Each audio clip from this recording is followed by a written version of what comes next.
morning and welcome to Gunner Shot. Today we're going to resume our dialogue with Mr. John Helmer, who's joining us all the way from Moscow, and Brig Arun Sahgal. Well, it's been a long time since we met, and a lot of things have happened. The Ukraine-Russia war has gone along, and the Gaza-Israel war has also gone along. But a new thing has come up, a 4-day war between India and Pakistan. And a war which many people say was of the next generation war and what portends to come ahead. A lot of missiles flying, a lot of aircraft flying, a lot of information warfare, everything. That war started and it finished before one could say Jack Robinson. But in this small period of Jack Robinson, a lot of things happened. One of the things which came into focus, and what we discussed, and I think we need to discuss further, is this business of the war came in, got escalated, and then got de-escalated with a ceasefire, right? And some of the most lethal weapons were used, and it defined the next generation warfare. On the other hand, we have the Russia-Ukraine war, which has been going on, which has entered its 4th year. Equally, there, modern weapons have been used, and modern weapon systems have come to the fore in the past 3-4 years. And some of those ideas were applied in the Op Sindoor, which between India and Pakistan. But contrasting as they may seem in terms of their span of the duration and the way they've gone about, I think it's time we started discussing the escalation dynamics of these two conflicts, the ceasefire dynamics of these conflicts, and the political and the military aspects of both these. Because without the political-military issue being brought into focus, you can't think of escalatory control or ceasefire dynamics. So we're going to have an interesting session. There's a bit of a longish introduction, but the subject is such. I'll first invite Mr. John Helmer. John, your views on what I've spoken and what you generally have seen, because we've been corresponding on both these conflicts on and off. Your views first, please. Thank you, Ravi. Yes, a great deal, as you said, has happened in the Jack Robinson interval. And the most important thing I think we could kick off with is the key difference between the short Indian war against Pakistan and the long Indian war against the United States and the Ukraine. So let me kick off with these initial observations. The first thing is that from where I sit and from where the Russians sit, India has used its force so effectively as to destroy Pakistan's capability for escalation. You've said it, and your general colleagues and your experts have said it more than once, and it's a message that one has to repeat because the Western press is so wrong on these matters. By destroying Pakistan's capability for escalation, you forced that side and the United States to accept a ceasefire on Indian terms. So ceasefire followed effective use of force, to put it in its most general form. Russia has not, at least not yet, used its force capability to destroy the Ukrainian capability for escalation. And neither has the US, and neither has the European alliance behind the Ukraine. Now, that means that a ceasefire negotiation, when the other side retains its capability to escalate, is not a negotiation of the quality or the outcome that you've just achieved, that India has just achieved. But to take that a little further, and bearing in mind, I think, a very important qualification that was made in your previous podcast with your friends. Harimohan, yeah. You reserve threats and weaknesses for discussion behind closed doors. you discuss publicly, as analytically and as comprehensively as one can, the opportunities and the mistakes. So there's a certain limit of discretion and appropriateness because Russia is at war, and not simply at war with Ukraine. And that was, let's say, India's advantage. India was fighting a war with Pakistan, and its backers, China and the United States much less, had to take a serious backseat and didn't play a role in the conflict. On the other hand, as we can see, virtually everything the Ukrainians do, including the drone swarms that have been escalating in the last 2 weeks, are guided by US satellite, US fixed wing surveillance, targeting data, by ground station intelligence gathering by both the United States and NATO. So Russia is fighting a war against the empire. To manage escalation control against the empire in a ceasefire negotiation, which goes into its second round tomorrow, when the empire's on the other side of the table, as General Kellogg announced yesterday for the United States. The Ukrainian delegation will be there, even if Mr. Zelensky hasn't admitted they'll be there, but they will have their hands held, and the gentleman under the table will be the National Security Advisor of the United States, that's Marco Rubio, the National Security Advisor for England, Jonathan Powell, the National Security Advisor, Chancellor Merz, I don't know that man's name, and the National Security Advisor for the French, for Macron. Now, that's not exactly new. Powell, for the English, was holding the Ukrainian hand the last time in the first Istanbul session. But when the US side, through Kellogg, announces that it's a multi-party negotiation, that breaks the entire purpose of the direct negotiation, which President Putin and President Trump agreed to on the telephone. So we've got a situation in which Russia is fighting the empire in what is politely called a proxy war, but it isn't, in which the empire, through the Germans, through Merz, are now threatening a new escalation, the use of a Taurus missile, which is nuclear capable. Not to mention the F-16s that Ukraine is fielding, which are also nuclear capable in some circumstances, as you know better than me. That's the first major restriction that you might say has kept the Russian general staff from fighting with one of its hands tied behind its back. Second, the Russian political lineup is completely different. And it began in 2014 when the dominant economic force in Russia was the Russian oligarchy. And the Russian oligarchy was fully invested in the enemy states, but not the Ukraine, but there was a considerable investment, but certainly the UK, certainly the United States. They sent their children to the schools in those countries. They buried their treasure in those countries. They listed their companies in order to boost their shareholding on the US stock exchange if they could, the London stock exchange if they could, and if they couldn't, they did it in Hong Kong. So there's a second hand tied behind its back for Russia to fight the empire, and that is a major constituency, political constituency, didn't want to fight a war at all. Now, how do you fight a war that's a limited war with an empire when you have a powerful constituency on which your economy depends, and when that constituency doesn't want to fight a war at all? Well, in the end, and this is where we get into some discretion, vast, large, casualty-causing mistakes were made at the strategic level in 2014, in the period between 2014 and 2022. Strategic mistakes, delays, which is a strategic mistake.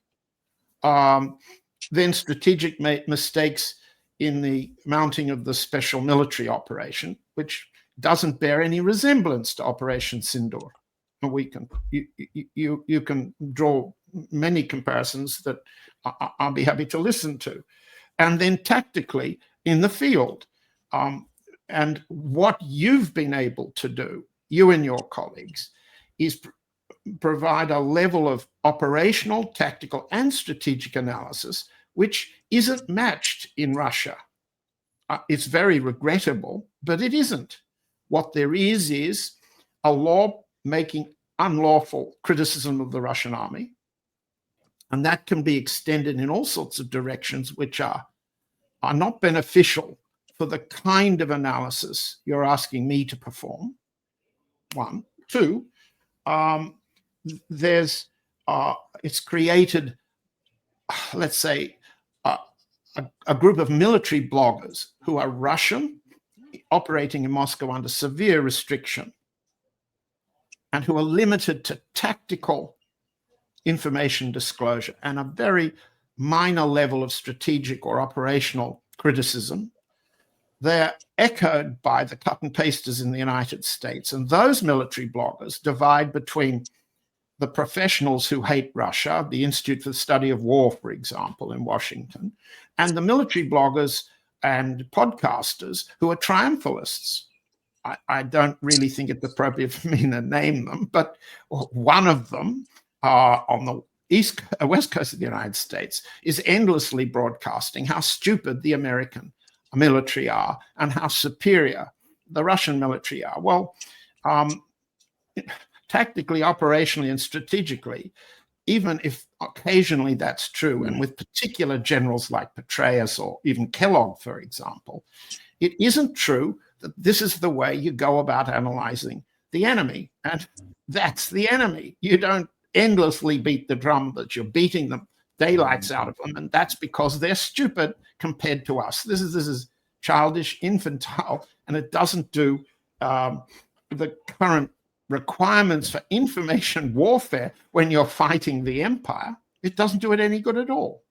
So what I would have to say is that Russia's now in a negotiation for a group of terms which, when we look very carefully, have already been enunciated. Zelensky said over the weekend he hasn't received them. This is false, even false, because Kellogg has said we know what the Russian memorandum or term sheet is. Everybody understands what the terms are, but the ceasefire terms have been adjusted by President Putin in consensus with the front commanders, the general staff, the military intelligence and civilian intelligence, foreign intelligence agencies, and the chief ministers, defense and foreign affairs, and so forth. So what we're having, and I think I can use the word properly, a revolution in Russian decision-making on how to fight a war with so many of its hands tied behind its back.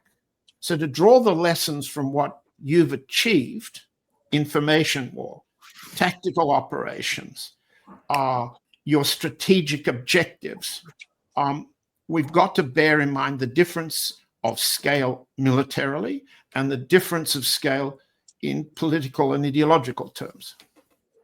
Yeah, I think so. I think prima facie, I go completely with you that comparing the Ukraine war and the Op Sindoor is like comparing apples and oranges, because the scope, the setup, everything varies. But having said that, before I get into the next question, I have a question which we need to discuss it. I'd like Brigadier Arun Sahgal, so your views on what we started off with. Okay. And then we'll Yeah, sure, to sure. my question. Yeah. Okay. Thank you. Thank you very much. Let me put it this way. I have a reasonably, I mean, not different, but I have a slightly varied perspective. Uh, Fundamentally speaking, when India entered into its military action on 7th of May, it had a very clear perspective. It was deterrence by punishment. In the classic set of deterrence of punishment, even which the Schering and Wagner and other people have recognized based on the theory of the say. is by punishment.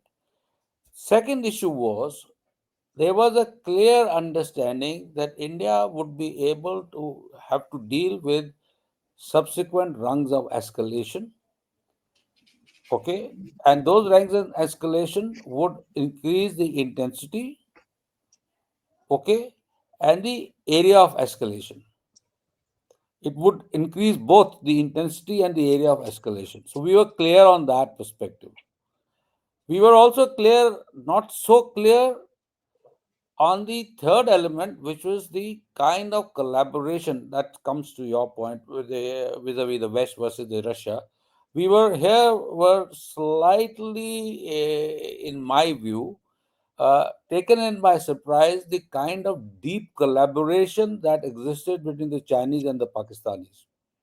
Okay, and the kind of support systems that they have created, the kind of kill chains that they have worked out in those Shaheen 9, 10, 8, 9, 10 exercises, etc. That was something of this thing. So, how did we manage the escalation? What we did, how we managed the escalation was that we put our entire focus of our attacks on targeting the terrorist infrastructure. And here we sent a much needed calling card to our adversaries, and that was that it was no longer be related to the disputed territory of Pakistani occupied Jammu and Kashmir, but we will go for the jugular of the terrorists anywhere in the country of Pakistan. And that's what we did. And that's what we did. So the that was a calling card. But what then happened? How did we manage the escalation? The management of the escalation was done. That is that when we realized that the other side attacked us, not only our military targets, started attacking our civilian targets, then we escalated the whole issue. And this was a tier escalation. Uh, because we were not fighting, unlike in Ukraine and Russian conflict, a ground battle, what we did was we did an effective suppression of enemy air defenses. Uh, in the phase one of our offensive operations, there was a little bit of misunderstanding, or let's put it this way, a learning curve. In as much as that is that there were Pakistanis. The night we launched the offensive, the Pakistanis had 70 aircrafts on flying duty. They were all in the air, backed up by two AEWs when we went in for attack. So there was an initial phase of about 5 minutes or so, or let's put it a limited period that we were the sick. But thereafter we recalibrated and then we went in for a hammer. So, so what we did was once Pakistanis escalated on the night of 7th and 8th, we took out the enemy air defense and we hit from north to south. We degraded his entire air defense, and then on the night of the 9th, 10th, when the Pakistanis retaliated in the early part of the night with their massive attack of about 40 aircrafts across from firing across the table, backed up by huge element of let's say, and also for the first time, and this is interesting aspect, particularly if you look at it from a nuclear theology point of view, they use nuclear capable ballistic missile systems against us. Shaheen were used, Shaheen 1 and 2 were used. Okay. So, so what is important for us is that that's the time when we decided, unlike Russia, which has been restrained for various reasons, we will come to a little later. I'll come to that also. But the point over here is this: is that that's the time we pulled out all plugs and then went in for hammer and tong for 11 of the main airfields, including the airfields around Rawalpindi, around Islamabad, uh, hitting their not only the In airfields in Sagada. but we infrastructure Mm. and calibrated attacks even on some strategic assets, not really strategic assets, strategic infrastructure, which is related to the air operations. I'm not talking about anything else. So this is how we did our attacks, and the reason for this was very simple. Reason was twofold. We had lived under a shadow, just like Russia is living under a shadow of an escalation war with a bigger thing. And here the shadow was, look at Kargil, what happened. We did not cross the line of control. Look at what happened in 2019 when we were little restrained in our offensive. This time we were not restrained, and we wanted to overtake this whole notion of Pakistanis trying to define the thresholds, nuclear thresholds, and we wanted to push them. Now, what they have done, and this is important for the Western audience to understand, under the shadow of the nuclear thresholds, they had brought in a concept called use of tactical nuclear weapons, etc., as the first rung of escalation, and then carrying on from there, or what we call a graduated response kind of a scenario.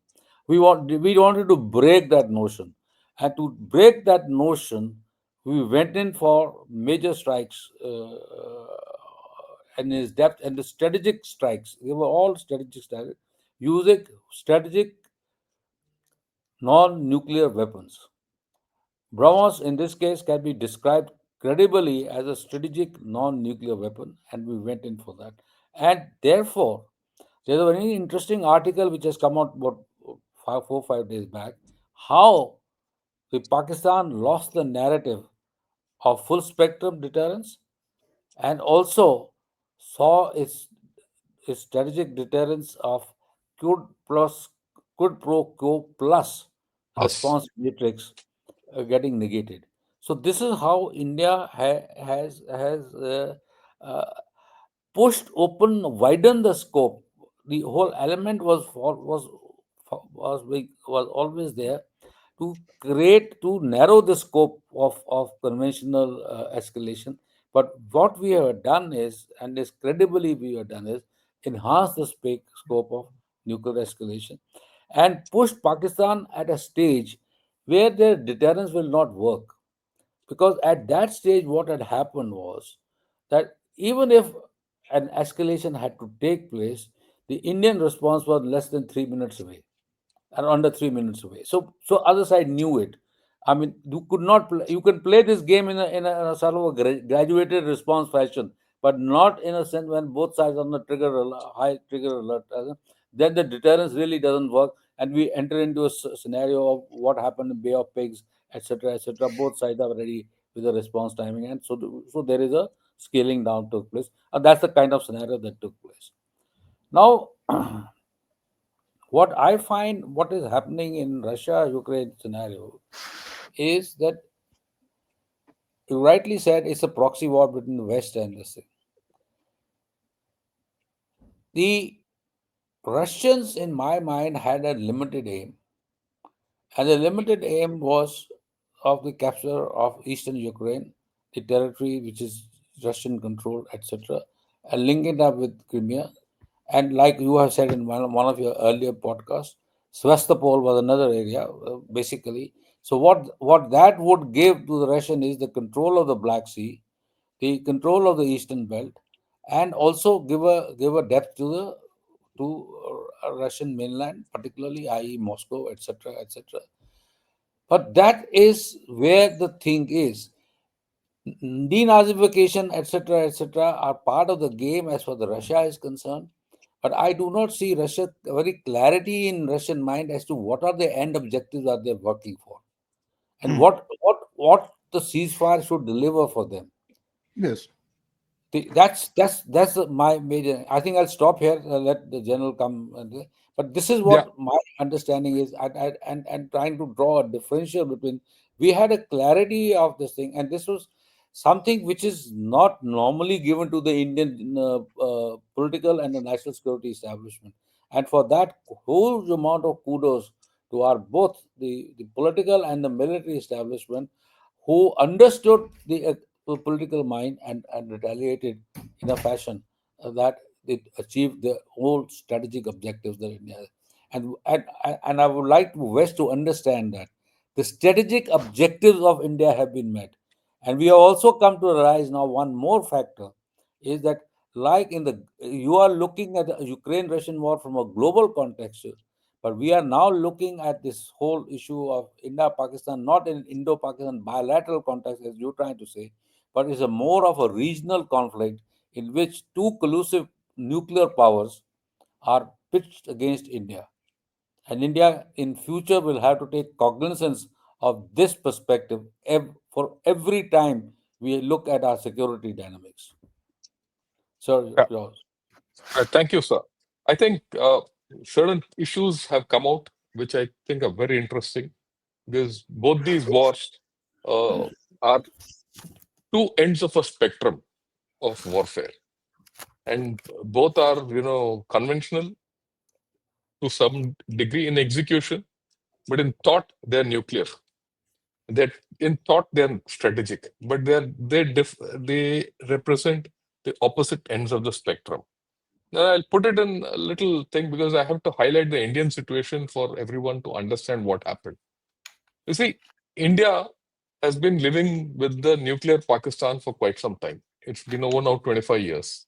We've also been living with a nuclear China on the other hand, which calls itself a superpower. Fine.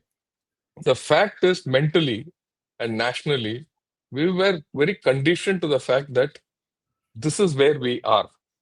Now, the moment there are two nuclear powers, it imposes certain restrictions on what you can do and cannot do in any equation. And we knew those equations, and escalation dynamics and ceasefire control comes from that. In fact, escalation control and ceasefire dynamics, actually put it the other way around. Escalation control comes, the way how you control a situation comes from the fact that you are working under a set of circumstances. So we've had this experience, and we've had this experience from 99.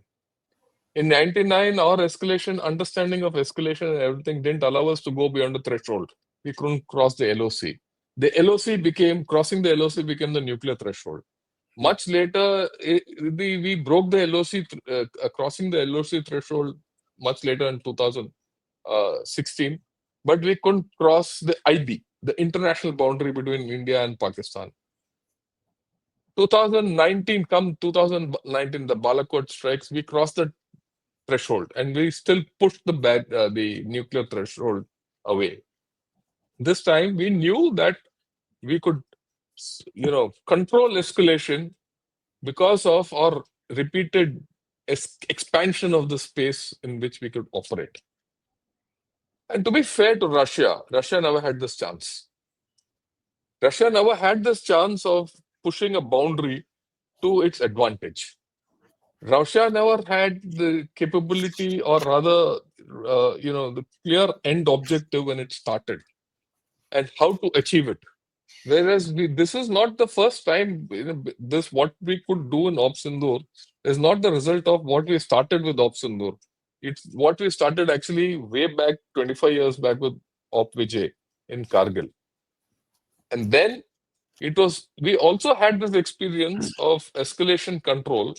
Why people internationally need to understand, we had this escalation control with 4 years against China.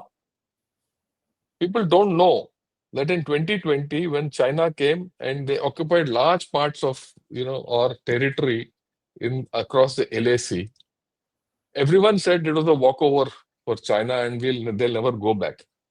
And I was one of the few people, now I must tell everyone, that who said China will go back. It's a matter of time. No one in the world gave us a iota of a chance. Within 4 months, China had to go back 9 kilometers at a place called Pangongso when we outmaneuvered them without firing a bullet. And they had to go back. For the first time, China in its history went back 9 Right. kilometers. Yeah. After destroying its own defenses, which it had prepared on our soil.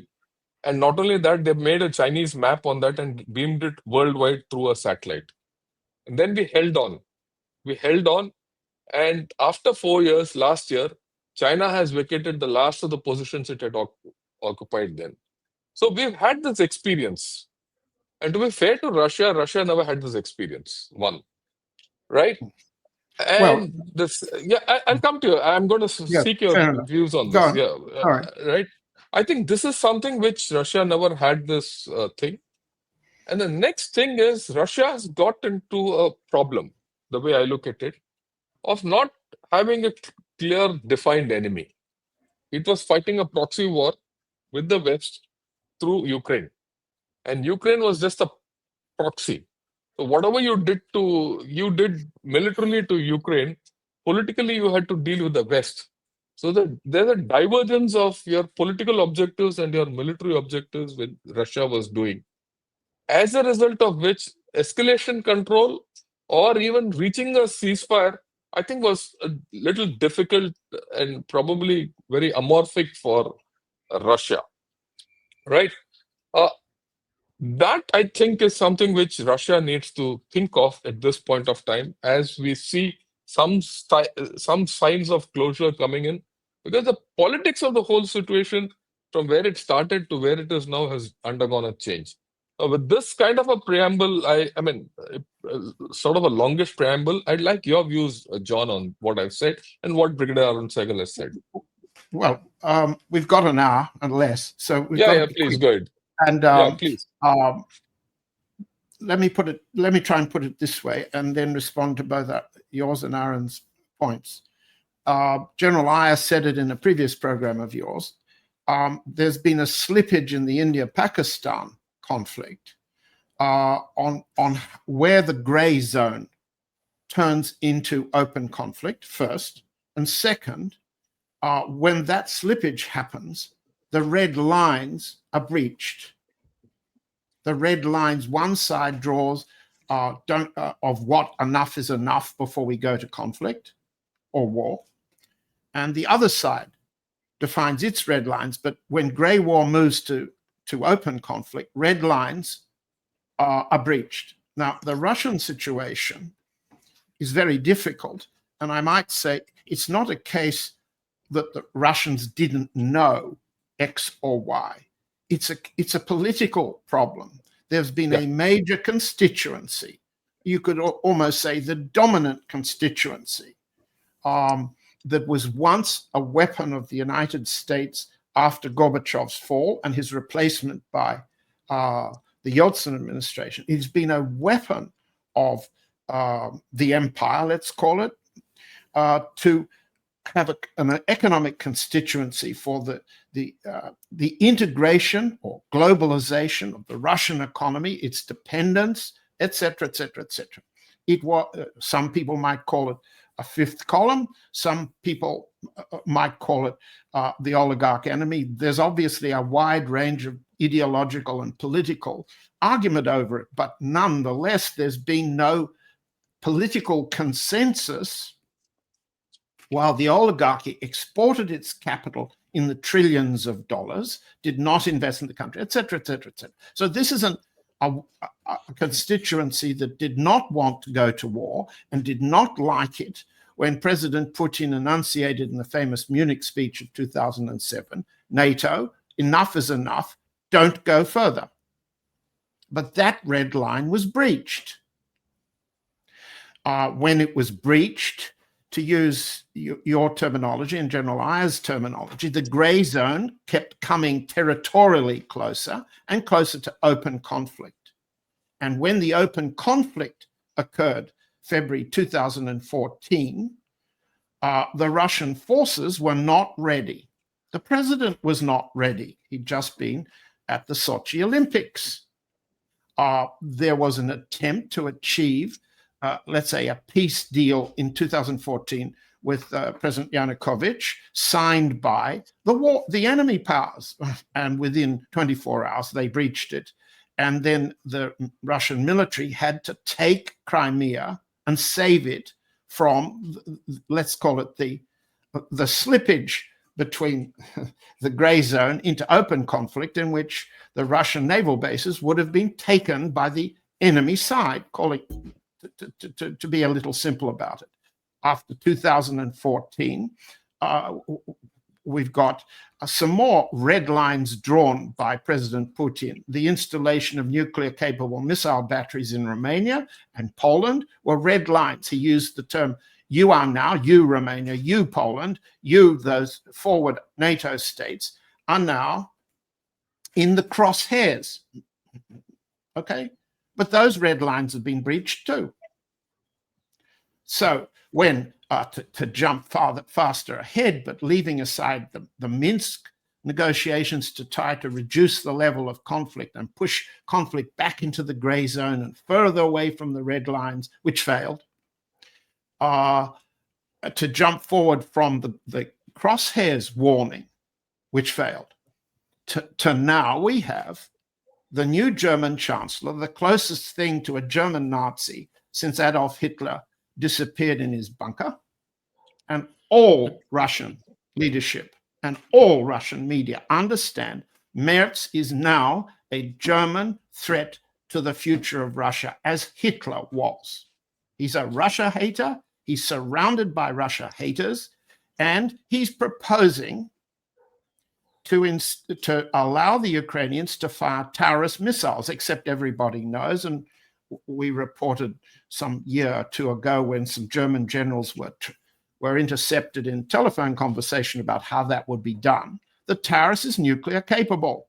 The terrorist must be operated by Germans. The targeting won't be German. They don't have the capability to be American. Okay, so when a German like Merz, as of last week, says we're going to fire terrorist missiles, the red line is either breached or defended. If Germany goes to war in that fashion, will Russia credibly attack Germany? We've had a softer episodes of the answer to that question when the French have been moving around inside Ukraine and when the British have been operating naval missiles from bases near Odessa. And the Russians have hit them and announced that foreign mercenaries or foreign officers or NATO trainers have been killed. The Russian side has not said the French were operating at war with us and we attacked them as they attacked us. The Russian side minimizes the directness of the red line. Well, if you minimize the directness of the red line and the deterrent effect the red line should have, your red line doesn't exist anymore, does it? Or it's so soft, it's turned orange, or it's turned green, as in the case of Merz and his terrorist missiles, which brings us up to last week. So on the one hand, we've had deep political disagreement on wanting to go to war. That's no longer public opinion. It's very strongly in favor of the war. But the war has exacted an enormous price on Russia, which is not discussed. It's 100,000 casualties. 100,000. Well, the Americans can magnify the number. Kellogg has. But the number is so great as to raise another series of questions which help explain why the government and President Putin needs maximum public consensus and maximum decision-making consensus for the next moves. So the political restrictions and the division within government between military side and political side and economic policy making side, they haven't existed in India. And as you've said before, and I'm learning from it, Prime Minister Modi delegated the operational decision making to the military very quickly. Delegated. That's different from holding a Kremlin meeting at 10 in the evening and saying, I'm listening to all you chaps and we've now agreed. That's a different political formulation. It's a very significant one. So if then, as you said properly, Ravi, if you have, it's unclear how you relate your exercise of military force up the escalation ladder. If you don't have a clear set of aims, you don't know what steps to take. Now, just to take an example of the last few days, I'm convinced that on the evidence, the United States used its satellite and other forms of intelligence to assist the targeting of an attack on the president's helicopter as it flew to Kursk on May 20. Now, I know that Trump has announced in the Morristown airport gaggle with the press, he didn't know and hadn't heard. But if you look in the context of what he said, it was an attack on Putin, escalation of attack. Second, the way he said it, and that man's cognitive liabilities allow him to be extremely predictable in what he says in relation to what you know he's thinking. I believe he was lying. When he said that, it was 12 hours after the Russian side had made public on May 25 what had happened. But what had happened 5 days earlier.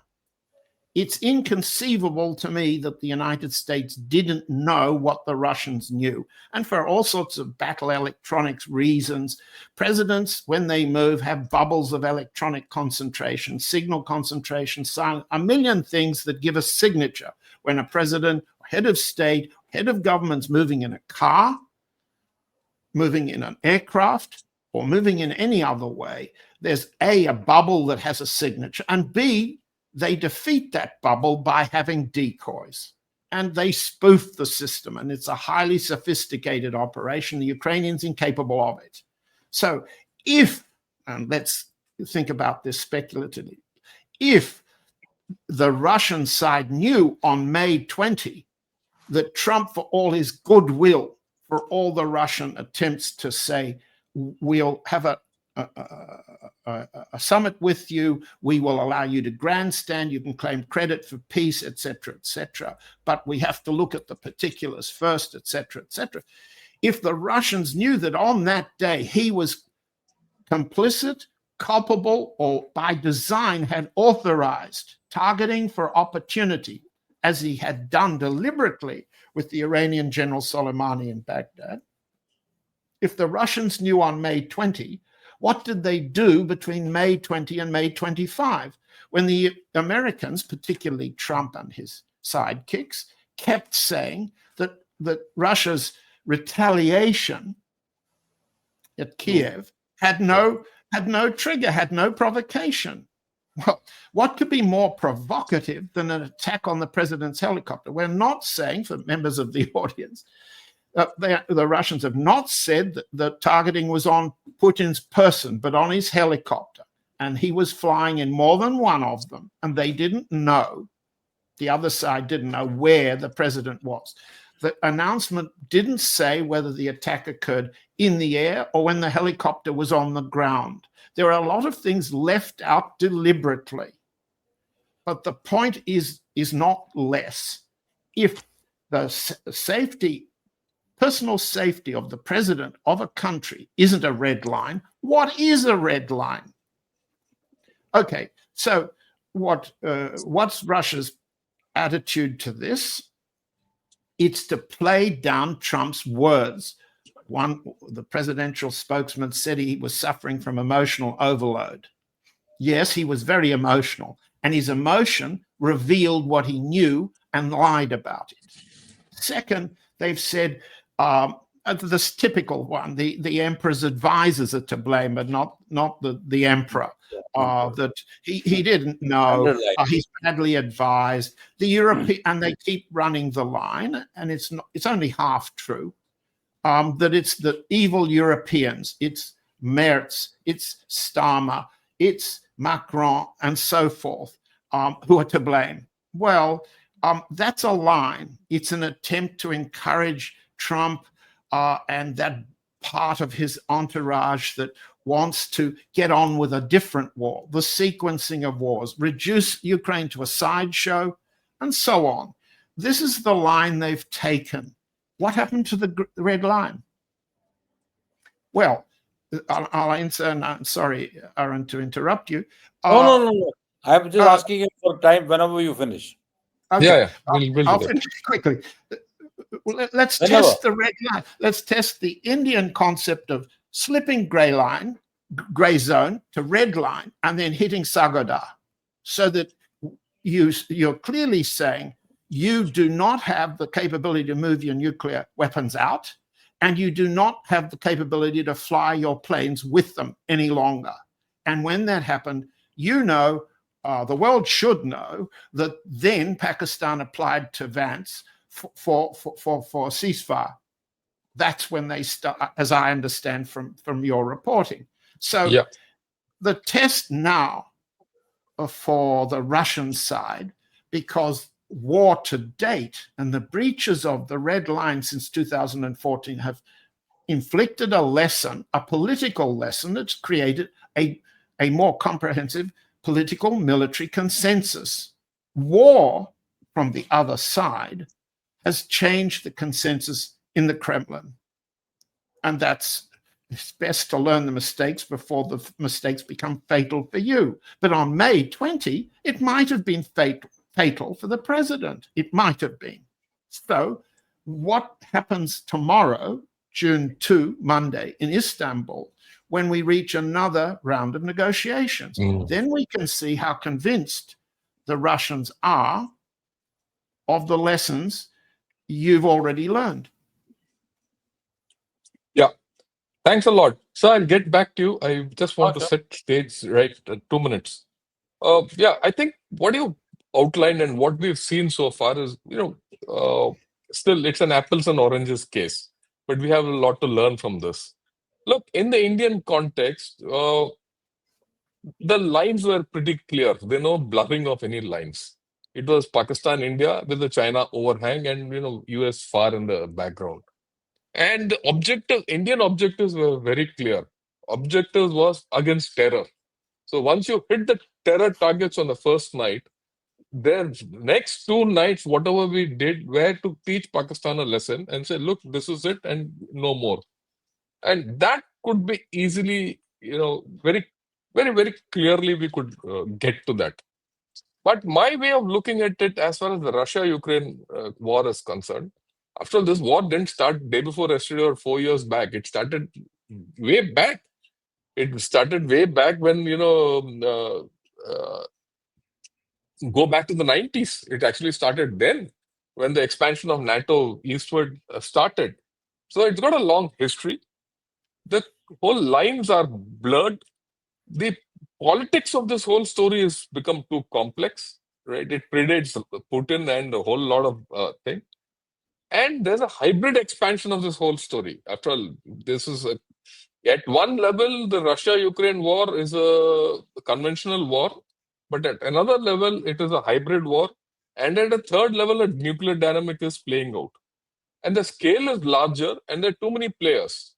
So, to that extent, how do you see things, sir, and your views about this, Brig Sahgal, sir? Uh, Sorry for being brutally frank.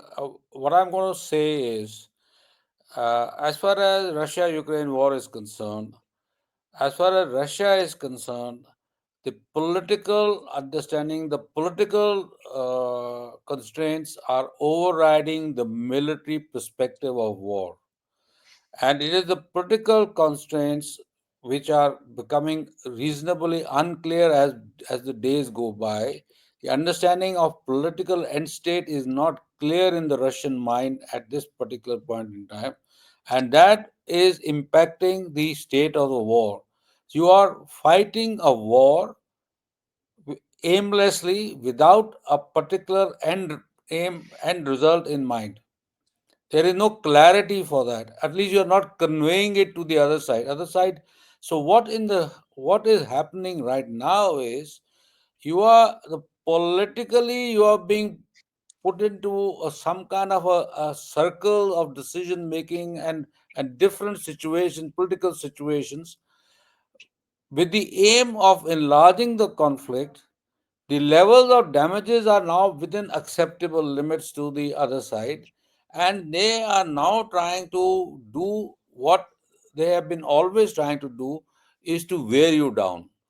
I see from the West a wearing down strategy in play as far as Russia is concerned, because they have realized is that the for the Putin uh, the political end state is more important than the military end state, and politically he is being outsmarted, if I would say, at this point in time, despite the fact is the West is fully fractious amongst themselves.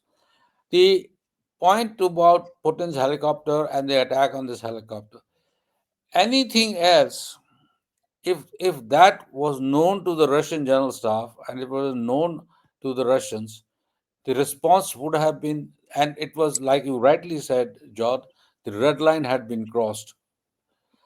That response should have ensured that the other side understood that the red line had been crossed. A knocking off 10 people in Kiev, attacks on some power grids, etc., which is a continuum of everyday happening, but a little larger scale, means nothing. What is the military message emerging out of it? Politically, we knew what was happening. So what the here I would just the parallel that was being drawn, which I would like to draw, which Jan Shankar also highlighted, is that once we realize that the other side is not going to stop short of starting hitting our military targets and is enlarge the scope of the conflict, then it was taken head on to indicate to us for whatever capacities and capabilities we had, we used them to firstly to degrade his air defense, because it was a non-contact war in our case, we had not crossed the border, and to make him really naked as far as his strategic space is concerned. He had no support system anywhere. So it was not something. So one of the aspects of deterrence is enlarging the scope of the conflict and the area of conflict. So what we did was that instead of sticking on to the concept of attacking only the terrorist camp, we enlarged the area of conflict. Now once you enlarge the area of conflict, a relatively weaker power has that much of constraints in dealing with the escalation emerging as a part of that. So that's something that has happened. We can say we were lucky. We can say that we did it very well. We can see all that. We can say that. But the question over here was what you rightly acknowledge, and I'd like to reiterate is that the political military understanding was of the highest order, in which the political aims, without defining any restricting the hands of the military, were clearly given to the military to execute, and in the manner they thought it had to be executed. Please try and understand that attacking 11 airfields from north to south is not only a military decision. It is Sure. not a military decision. It is a political military decision in which the political side has said we will take care of the consequences. And the care of the consequences came about by the fact that the other side launched its Shaheen missile systems at capital. It was intercepted much earlier.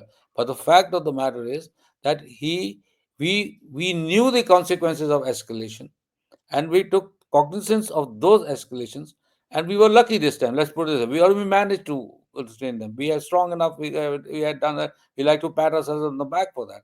But I would still like to be cautious on this issue, that we have to be. So the question is, you have to create this. Russia has to create the strategic space to ensure the war termination on the aims that it wants, and in time frame, as you rightly said, it cannot continue to take more and more casualties and damage. So at some stage it has to understand that how much it will have to go, and the West also has to understand the degree of accommodation they have made. Well, I personally believe the West, particularly Europe, is not ready to encompass Russia as a part of a European system. They still are Hmm. hesitant on that issue. They are not willing Yes. to do. They did it. G8 and all was there, but that was at that time, not anymore. So the question is, how do we break the Eurasian Europe conundrum to bring about strategic peace in this region? Because India-Pakistan equation somehow down the line get equated over there, because the big power plays has its implications in the regional dynamics, and which are all related to and back-ended to a nuclear construct, and that's the dangerous part of it. You gentlemen are the military ones, and I'm the political one. Let me just say that you knew and you did the optimum thing of amputating the link between China and Pakistan by knocking out the airfields and destroying the air defenses. Yes. At that point, nothing the Chinese could have done or flown in or resupplied or threatened could have made any difference. Absolutely All right. correct. Now, what would that mean in the Russian context?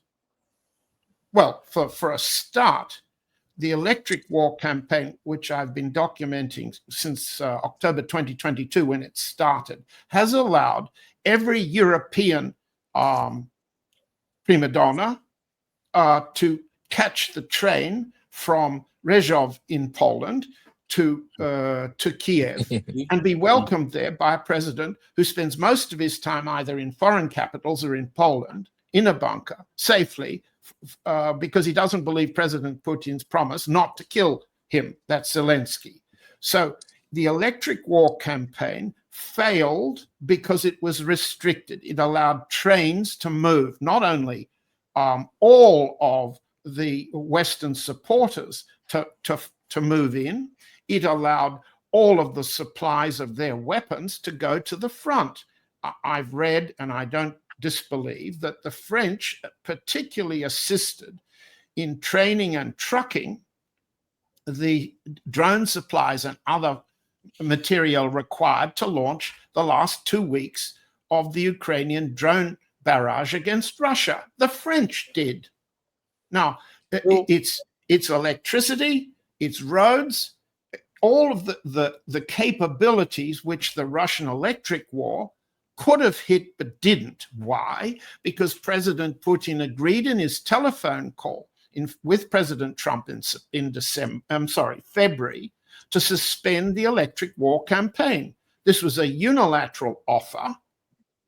It wasn't reciprocated. So were the ceasefires of Easter and then the Victory Day ceasefire. But why cut off your capacity to escalate? Why not cut off the capacity? You did it. The Russian side has not.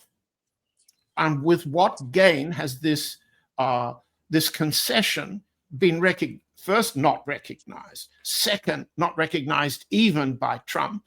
Third, exploited to the extent that it was used in the May 20 attack on the president's helicopter. That's far more symbolic, if you like, than the drone attack on the Capitol building in the Kremlin a couple of years back. Nonetheless, what it says is when you have no deterrent capability because you've restricted your military for political reasons, Exactly. and you can't discuss this in public, there's no debate of the kind we are now having in Russia. It's impossible. Nonetheless, it's going on behind closed doors. When you do all these things, you can't but expect your enemy to assume they keep pushing and you'll capitulate. You'll be defeated. And that's what they're doing. So when words run out of meaning, force rules, or in Trump's case, fraud rules, or the combination. He doesn't want to make war, he wants to make money. So a combination of force and fraud directs the presidency. The Russian side must fight and negotiate, but it's negotiating from a point of military vulnerability, which the other side always must, in their calculation, attempt to exploit. Well, it's so different from the Indian-Pakistan situation, even the strategic level, because you, let's put it politely, took care of the Chinese capacity to resupply. In the same way that Israel took care of the capacity of the Iranians to resupply the embattled Assad regime last December, and so on and so on. When your red line cease to be deterrent, your gray zone turns into open war, your enemy will be encouraged. And what ceasefire can you negotiate then? Yeah, I think that's a very important thing. Yeah, And my absolutely. own I mean, I view, agree with you. I and mean, I'm that's with what. you. Let me put it this way. Having followed the Russia-Ukraine, conflict now for the best part of 4 years, and in fact, even before that, I think time has come when Russia has to change its objectives and draw this whole thing down to a close. Because Russia, the great nation it is now started, gone in. Like you said, losing 100,000 people is not a joke.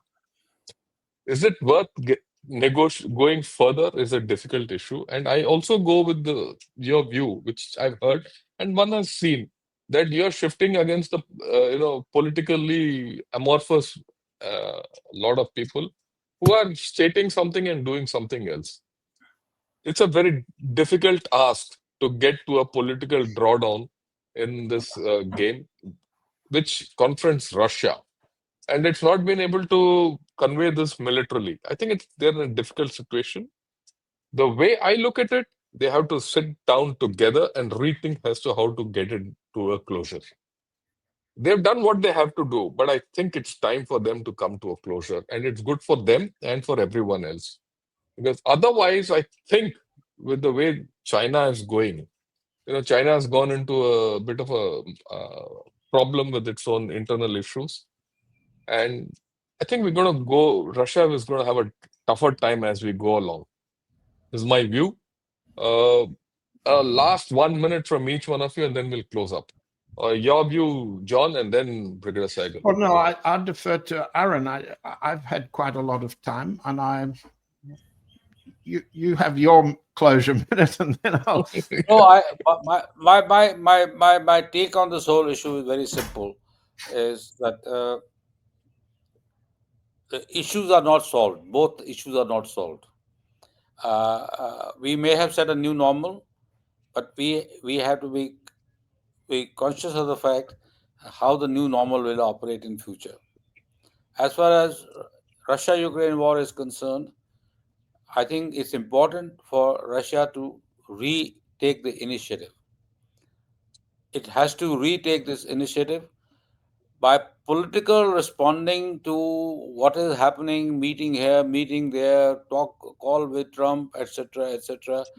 You are indicating a certain degree of political flexibility, which is not a good thing for your military campaign, particularly when you have a military and the kind of the deaths you have or the kind of casualties that you have suffered, and that's an important aspect. And your economy is suffering. The second important issue is that China is by de facto in both the regions is trying to play the big power player, the big lead in this whole thing. And what Trump's recent actions, the way he is handling China, the way he is handling the war in Ukraine, is allowing China to become an global arbitrator of power and applying that power in conflict resolution or conflict management or conflict directions, all three together. And that's something we and the Russians and other people who are equal partners in this will need to take cognizance of. So, so I will stop here and say that these are interesting times, trying times, and we have to all apply our mind how the changing narrative has to be dealt with. Well, I'll try and do my 1 minute if you'll allow me, Ravi. Please. We're in a situation where, since forced rules now, the words are worthless. Words have ceased to have their value unless they're enforced. What Russia is doing, and it's favorable for India, favorable for China, favorable for Korea, favorable for Iran, is to demonstrate that the empire's weapons aren't any good on the battlefield. But the cost that Russia is paying for this demonstration effect, it's a very powerful political demonstration effect.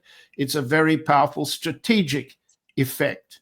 But the cost that Russia is paying for this is partly a cost in based on a sequence of many years of mistakes. And we've tried to spell them out as politely and as discreetly as we can. The alliance between India and Russia, the alliance between India and China, and the alliance, let's say, that Russia has formed with North Korea and with Iran are very significant forms of deterrence you can use against your enemies. This leaves Russia having to balance when some of Russia's allies happen to be your enemies, or let's put it another, as you understand me to say. Okay. So what Russia isn't demonstrating, the negative demonstration effect, is what Arun's just said. When you don't have political consensus, you don't have firm political authorization to the military to do its job. And when you restrict the military from achieving the aims necessary to achieve your political stability, your peace, your protection, your security going, when you don't do that, you invite the brave on the other side to keep on at you. And there's no end to that. Never can be. Yeah. Thanks a lot. I think we've had a wonderful discussion over an hour about escalation control and ceasefire dynamics, both in the Ukraine and the India context, or rather Russia and the India context. Both these conflicts are different, apples and oranges, like I said. But then at times it's worth comparing apples and oranges to understand the overall dynamics. We're very clear that one thing comes out clearly is Russia has to take the initiative now to go to the finish line with politico-military clarity, and that's up to Russians to do it. As far as we in India are concerned, there's one issue which is clear, that everyone talks of a new normal. What does the new normal entail is something we have to define for ourselves, because that old normal has gone, and the old space to do whatever we had to do is also gone. We have to now evolve into a next thing, and that is the challenge which is there in front of us. I'd like to thank Dr. John Helmer and Brig Arun Sahgal for coming on this day and talking about all this. Because for us in India, it gives us the chance to reflect on what all has been said today, to say, where do you get to the new normal? And for those of you who are watching, from abroad, when I say abroad, from Russia or in the West, it gives you a chance to see what can you gain out what happened in between India and Pakistan to get this Russia-Ukraine war to a closure. Because getting Russia-Ukraine war to a closure affects a larger community than just India and Pakistan. And with this, thanks a lot, gentlemen. Have a great day. It's been a wonderful Sunday morning which we've spent together. And Jai Hind to both.